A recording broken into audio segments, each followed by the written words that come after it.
વડોદરામાં જૂની રંજિશનો ખાર ફરી એકવાર હિંસક મારામારીમાં ફાટી નીકળ્યો છે।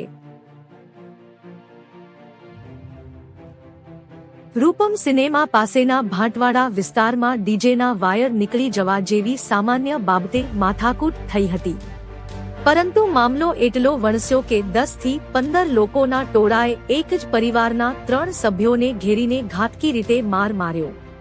આ હુમલામાં પરિવારના 4 થી 5 લોકોને ગંભીર ઈજાઓ પહોંચતા તાત્કાલિક હોસ્પિટલ ખસેડવામાં આવ્યા છે। મહત્વની વાત એ છે કે આ જ પરિવાર પર થોડા મહિના અગાઉ પણ હુમલો થયો હોવાનું સામે આવ્યું છે।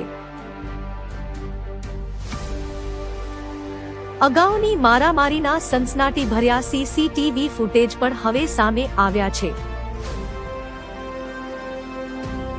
ઘટનાને પગલે ભાટવાડા વિસ્તારમાં તંગદિલીનો માહોલ સર્જાયો છે।